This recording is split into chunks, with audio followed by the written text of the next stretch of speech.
Hi, everyone, and welcome to the special simulcast of the Neil Haley Show and Celebrity Interviews, live from the Grotto with Greg Hanna. Greg, what's going on, man? How are you? Man, I'm doing fantastic. Awesome week, and so excited to talk to our guest, Kool Rock, someone that I loved listening to when I was growing up. Exactly, the Fat Boys. And Damon, when you think about Kool Rock Ski, we're going to call you Kool Rock Ski because I love that. You think Right. about the Fat Boys and how they kind of were everyone's childhood that was listening to rap when it first started. It's just like something that you'll never forget, that group. It's like going to be iconic 100 years later, 200 years later. Right. Don't you think? Yeah, I would hope so. I mean, you would hope so. I mean, with the internet and YouTube and all this stuff, so you would, I guess we'll be around. At the same time, good music never fades out, no matter if you have the internet or not. Elvis Presley is still being listened to, and I would imagine he would be listened to even if it wasn't for the internet. You have so many other artists. So, but like I said, with the help of the internet, we'll be around for a long time. All right, Yeah, good, so Greg, with your first back in the question. Fat Boys, I mean, that's around the same time. Who was big at that time, right? There was Run Backstreet DMC, Boys, Houdini. New Kids. Yeah, New Kids on the Block had just started out when we were out. I mean, I yeah, remember hearing about them. You know, It's really the Backstreet whole Boys was premise of rap, like right, Rum DMC. You think about the Fat Boys, you think about Rum DMC, LL Cool J. Big Papa. That a Big Papa's after they. If it that's wasn't for after these that's guys, 90s. Oh, yeah, this 90s, really? yeah, Yeah. so the 80s. So just to kind of give you the whole thing, Greg, they were so. I mean, Damon, how'd you lose all the weight? Because man, how much did you weigh back in that day? Oh man, my highest was probably 315, 315, and what height? 5'7", 5'8". Yeah, 5'7", 5'8". And so how did they come up with the whole premise of the Fat Boys? Because I remember That was I our bought the manager. album, Greg. I bought the album. I was in let me see what grade, seventh, sixth or seventh grade at that time and stuff like that. And we all were into it in my Right. middle school and everything. We were called the Disco Three at first, and what happened was we won a rap contest. Back then they had, rap contests were popping up everywhere. So we entered a rap contest out of over almost 700 rappers. We came in first place. The first place prize was a recording contract, and we won that. But we Wow. wanted the DJ equipment, which was the second place prize, because we were naive to the whole thing about record contracts and all that stuff. We thought record contracts were for professional artists, and we weren't professional. So wanted the DJ equipment. But our manager, who became our manager, he's the one that put together the whole contest. But he became our manager. A lot of people are under the assumption that he was already our manager, and we got to see the contest and won. So I had to clear that up in a lot of interviews lately. He became our manager, and he changed our name from Disco Three to Fat Boys because he couldn't market the word disco. And by this time, disco was gone. It was played out. So nobody was calling themselves disco anymore. So he changed the name from Disco Three to Fat Boys because he could market it better. Of course, we fought against it, but it kind of stuck after a while. You know, So how old were you when you got that contract? I was going on. Gee, I was 16. I was going on 17 to like later on that year. Mark was 15 and Buff had just turned 15. Yeah, so we And, were kids, yeah. minors, Yeah. you know. And what's amazing, I didn't know this, Damon, that you're the only living member left of the Fat Boys. Is that true? Yeah, Prince Marky D passed away, unfortunately, in 2021, February, one day before his birthday. Um, Uh, and Buff, the human beatbox, passed away in December of 1995. Wow. And did you were a human beatbox too, right? Could you do beatboxing No, to all of you? Yeah. no, it was just Buff. He never Really? wanted to teach us. Yeah, he never Are you wanted to kidding teach me? us. Okay, so you guys were more the rappers and then the human Right, beatbox. So the human beatbox is like, I mean, that's really what was your brand, right? When people heard that and Fat Boys and that, and it was before like Biggie and all those were really rappers were right, obese in some sort of way. You were like the right, first to kind of not be that quintessential pretty boy type groups in any type of right. genre. right? I think we were the first to express ourselves as far as being yourself kind of act. You look at artists now, or artists that came after us in the 90s, a lot of them were somewhat overweight. It wasn't, I guess the appeal came from the personality with a lot of artists, which, but that's artists as a whole. Let's be honest, Mick Jagger's not the best looking guy, but his appeal, you know what I'm saying? So it's like he can get away with it. So that's just what the industry is about. It's like if you have a certain appeal that they can market, then you're on your way. If they can't market that appeal, if they can't bring it to the audience to convince them, nobody's going to buy the act, you know. Wow. What was like your number one like hit? Oh, Wipeout. We did a song with the Beach Boys called Wipeout. And we met them on the set of our movie Disorderlies. And we were shooting a movie in California. And they came on the set as a cameo. They had a cameo appearance. And our manager thought it'd be a good idea to do a song called Wipeout. So we get back to the studio. We go back home to New York and we listen to the song. And the song is like going like 10,000 miles per hour. But he's playing the song of the Safaris version of Wipeout. So we had to slow it down because Wipeout wasn't written by the Beach Boys. It was written by the Safaris. And he had to slow the music down and put it more of a Miami-based kind of sound that was going on at that time. And that, and Wipeout became a huge hit, for us, and the Beach Boys. Yeah. That's awesome. Yeah. And working with the Beach Boys, that kind of been an amazing thing to see what they made in music and how much money they made to be able to be to the level that you guys were, at that age and working with the Beach Boys. It was fun. It was a lot of fun. I think we did one show with them, though, to be honest with you, as far as doing the Wipeout song. We were in Jones Beach in New York, and we happened to be in town because we was off tour for like a couple of days, and they caught us when we was off tour. So we agreed to come out, and we performed the song at one of their concerts. But that was like the only. Oh no, we performed it also. No, we didn't do it there. We performed the song with Chubby Checker at the MTV Awards. But Oh the Beach yeah. Boys. I Yeah, remember so that Chubby Checker song with you. What is it? It twist. was Come On Baby, let's do the twist, The and you twist. guys were part of it. Do you Yeah. remember that, Greg? Or I guess Greg, you were too busy chasing girls while I was still young. Right, Greg? Right, Greg? Is that could probably be?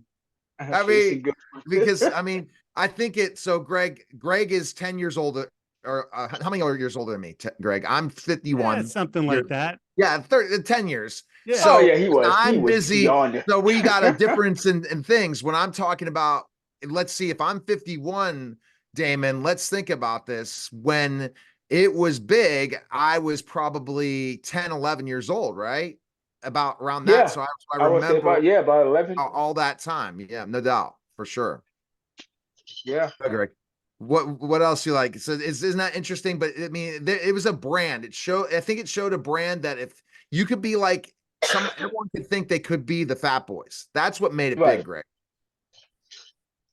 I guess it gave the people the opportunity to be themselves because the industry was always looking for the slender kind of look. And for the women, it was even harder. You had to be a certain kind of look, certain kind of size. They kind of broke that mold in the past 2 or 3 years with just bringing women out for who they are. But in the 90s and the 80s, yeah, you had to be like a size 2 in order to make it in the industry, But I think with us, as far as males go, I think males have it a little easier in the entertainment industry where they can get by with a lot of things and nobody's going to question it too much. So I guess that made it work for us as well. I mean, you couldn't have a fat girls group, nothing against that, but I don't think that could have worked. I think with the Fat Boys, it kind of rubs off the tongue a little better because everybody was called or knew a fat boy growing up and called somebody a fat boy. So it kind of stuck, it kind of stuck throughout the world to say something like that. So it really wasn't that offensive. What projects are you working on now? Projects I'm working on now, I'm working with a rapper by the name of Siggy the Great, and he's a new artist coming out. Putting together the documentary, the Fat Boys documentary, and I'm working with Mike Epps on that. Mike Epps, the comedian. So we're putting that together. and we're trying. And he's with Netflix, so he's as soon as we put the trailer together, he's going to shop it over to Netflix, and hopefully Netflix picks it up, and we can go on from there and shoot the documentary. Probably take like a year to shoot a documentary, I would think. Well, yeah, probably. Neil, you're having a documentary made too, right? That's Is that right. what you're That's right. expecting, like a year, or- On my pro wrestling comeback, Kool Really? Rock. I'm a former professional wrestler. Rock wore my knee pads in the 90s. I was in the didn't make it to the big time. Got to Germany. I'm a legitimate 6'10", and I'm decided I'm going back to the ring because it could even build my marketing agency even larger. Because imagine, getting followed and that virality. Why do you think people like, Logan Paul, with all the money he has, why the heck is he wrestling in the WWE? Brand, right? The Right. power of brand is one of the biggest things. Tell me more Yeah. about what you think of that power of brand. A power of brand is everything within the industry of the entertainment industry. Once you listen, as far as putting the brand out there, you got to put something out there that's going to catch somebody. People are not going to fall just for anything, because if you're putting something out there, that everybody has done already, it's not going to go anywhere. So you got to be more different. I think with the Paul brothers, the Logan Paul, and what's the other one name? They're boxers. I know that. Jake But Paul too, Jake but Paul. Logan's a wrestler, Jake's a boxer, Right. but they both are boxers. But Logan decided to go to WWE and instead of keep going into boxing at matches. So that's what But Logan's. this works. The beauty of this is how it works for them because of the internet sensations, their YouTube sensations. Right now, let's take internet and YouTube away from a lot of stuff that's out there right now. Would this stuff even fly by? No, Like say it 100%. They figured out certain thing, then figured out their TAM, and then that's where they basically figured out how they make their money, and that's it. Right. Right. Total addressable market. So then they say, okay, now by building this audience in WWE, we're going to get younger and younger people knowing who we are. If they weren't on Right. YouTube, they're going to go to YouTube, or we're going to get an older audience that doesn't go to YouTube. That's why your documentaries, everyone like me remembers the Fat Boys, but other people, but you put that on Netflix, your music's going to start getting downloaded again like crazy, right? Right. That's how it works. Exactly. It's how it works. Exactly. Now, let me ask you this. As far as your comeback into wrestling, what is your shtick going to be? That you're a 51-year-old man trying to get back into a young sport, or that you trying to reclaim what you once had? I'm basically saying there's not many 7-footers left in the business. Okay. And the independents at least, because I'm Right. legit built as a legitimate 7-foot. I made a lot of accomplishments in my pro wrestling career in my 20s. Then I retired at 29. Right. So I'm saying I'm the way back machine 25 years later, back in the ring and competing with all the top people again. But I'm going to go and talk to, in my documentary, talk to Jerry the King Lawler. I wrestled him in the Mid-South Coliseum. I'm going to be talking to people that ran with me in the careers, the headbangers, wherever I was. We're going to interview these people. And I want them to really say, and what I want to teach in this documentary is, that's how I learned about the power of brand. That's how I built my radio podcast network, is through brand, through wrestling. How I teach people to market is all through wrestling. And to teach them specifically enough, you got to put yourself out there. If you don't put yourself out there, like literally, I could just sit here and say, I can still get business all day long through my podcast. But no, I want to go to the next level. I want to be a serial entrepreneur. And the only way is to go viral. And how am I going to differentiate myself from little guys like Neil Patel or Gary V? Is go in the ring. Right. Then you get a virality of something to happen. Maybe I get signed by the WWE. Who knows? You never know in journeys. And then bam, all you need is that virality. You get this huge following. Even though they're not the ones that are going to buy your product, it makes everyone else attract you even more. That's it. That's pretty much the plan. And I'm going to travel everywhere that I crossed paths before. That's it. You want to play the good guy or the villain? I'm going to be a good guy in Pittsburgh, but I love being a heel. Greg, there's nothing better than being a bad guy. There's nothing better than being a bad guy. To tell people off, to say that they're this, that. Right. All right. So now, so Greg, if you were asking, like, specifically enough, what other questions would you like to ask Damon before we get to the final question? Yeah, well, I got a real quick question. You got this really cool background of the Hulk. What's that all about? Oh, yeah. Yeah, tell me about that. I've been a Hulk admirer since sometimes I dream of wanting his powers, and, that's just me going into some kind of kiddie fantasy or whatever. But I've been a fan of the Hulk for since I was a kid, like one of my favorite one of my favorite Marvel characters. But because he's pretty much the madder he gets, the stronger he gets, and nobody can figure him out. But by the time you figure him out, you figure out that he's a good guy. He's just trying to do good. He just Yeah. doesn't know how to control his anger. So imagine a 2-year-old walking up to the Hulk and he's bends down to shake the hand and the kid starts crying and he just jumps. He just, he can fly. He can Yeah. leap like maybe 5 miles. He just leaps off because he's like, why can't you accept me for who I am? So that's what Yeah. I like about the Hulk. Plus he's strong as all heck. So Yeah. Did you That's ever cool. meet Lou Ferrigno? Did no, you ever meet I Lou? wanted to. I always wanted to meet him and You ask him think about about. y'all are both from New York, so I'm surprised you haven't Yeah. met, you and Lou. Yeah, I know he was a bodybuilder back in the day. He competed against Arnold Schwarzenegger, Yeah. but I never got a chance to meet him. What celebrities have you met in your career? A ton, right? A I've ton met a in when lot. you're in your rise. Met a lot, but I think the biggest celebrity I ever met was meeting Michael Jackson at the Grammy Awards and Oh, him giving wow. us accolades and saying how much he admires us. Wow. So the cardinal rule in the music industry is that, if you get a chance to meet Michael Jackson, you've made it. You know what I'm saying? Yeah. That and having your own tour. So I guess we made it. So let's talk about specifically enough. Where do you see yourself going? Like with the documentary, do you want to start doing a lot of the do you do a lot of those events like where Comic Cons and stuff like that to come back? Do you want that kind of thing once the notoriety comes back even further through the Netflix? What do you see yourself? The notoriety I want for the two guys. I want for the two guys because they need that. They need their legacy fulfilled as far as what they brought to the rap music scene. Prince, Marky D, and Buff. So I'm not really into notoriety like that. I'm more into just being somebody who want to help somebody out get to their destination. That's why I'm helping out this rapper, particular rapper, City the Great. And I'm into just giving back to the younger people who want to do this stuff.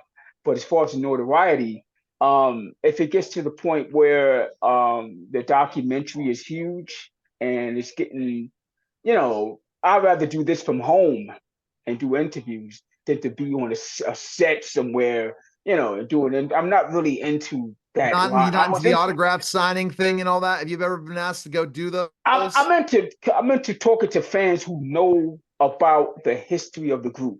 Not some Johnny come late. I don't mind the Johnny come late. Don't get me wrong. You're But gonna I'm get a into lot of new listeners again through that's right, how right. because they're But gonna say, guys like what is yourself the who right, who the hell are you guys? Like my father, or my mother, my grandfather heard of you guys, but I'm just listening to you. So I'm getting that a lot though. I'm looking at the comments. I go to YouTube sometimes, look at some of the comments and some of this old songs that we got. And I've seen a lot of I'm 15 years old. I'm just finding out about this group and I love them. I'm 16 years old. I'm just finding out about this group and I love them. So we're getting a lot of that. Getting a lot of 20-year-olds hitting me up on DM saying, I just found out who you are.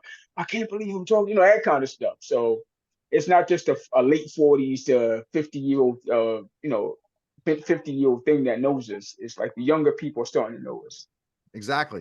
All Very right, Greg, cool. ask your favorite question to celebrities now. Yeah, you got it. Kool Rock Ski. It's been awesome talking to you. So here's my question. I ask all the guests this question. And so here we go. So tell me, what do you feel is the most important thing in life you've ever learned?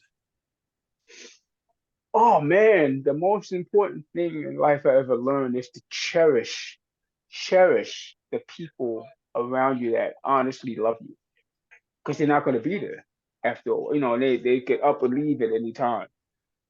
So, you cherish your parents. I grew up, but my mother and father was very strict, but it was being strict out of love. It wasn't being strict because they were mean. But when they're no longer here, you all you can do is go back in time and just think about, it, you know. So like the holidays come, Christmas time, I go on YouTube sometimes and just watch old Christmas cartoons and old Christmas commercials because these are the things I grew up with. Commercials from the 70s, Christmas commercials from the 70s, and you just start reminiscing back and being in that house in Brooklyn and growing up, and the house smelling like potato, sweet potato pie, and Christmas cookies are cooking, and the tree you decorated. Me and my sister decorated the tree, which looked horrible. My mother said never say anything about it. She just let us do it. But that's the kind of things you reminisce about. And your father coming home from work, and he was always mad about something. But but at the end of the day, he was just a good all around person. And I would ask for a certain item for Christmas, and he was always like, I don't know if I'm going to get paid at that time. I'll see what happens. Next thing you know, Christmas morning, it's under the tree. I'm like, whoa, so you think about stuff like that. So like I said, you cherish the people around you that love you, I love that. and you Thank don't you. take them All for right. granted. That's definite. Well, great show again. Greg learns more and more. I guess that, the whole thing is Kool Rock is only 57. Maybe you got to go in the ring and wrestle me. That could be a huge No, promotion of some not at sort. 6'10". Yeah, Probably yeah. So because that's the goal is I'm challenging celebrities. I'm smart in this documentary. I'm not getting in a ring with real wrestlers. I'll get wrestled with other people. Like I challenged Riddick Bowe to a match 4 years ago. So this has been in the making. And what How about I Shaq? want to teach everybody is this. Right, If you put whatever you put out there, you right. got to be ready to go do it. And you Yeah, should not yeah. allow anyone around you to tell you can't do it. You It's can't up to do it. you and your dreams to do it. When we give up our dreams, Right. we miss out on such big things. And I Oh appreciate yeah. you coming by. Where can people follow you? Best place. I'm on Facebook, legendary Fat Boy Kool Rock Ski. I think that's what it is. And I'm on IG, the same handle. Legendary Fat Boy Kool Rock Ski. And of course, Kool Rock Ski. I have 2 pages, Kool Rock Ski and Legendary Fat Boy Kool Rock Ski. All right. We All appreciate it, right. sir. All right. That was a special simulcast of the Neil Haley Show and celebrity interviews live from the Grotto. Greg Hanna, guys. Take care.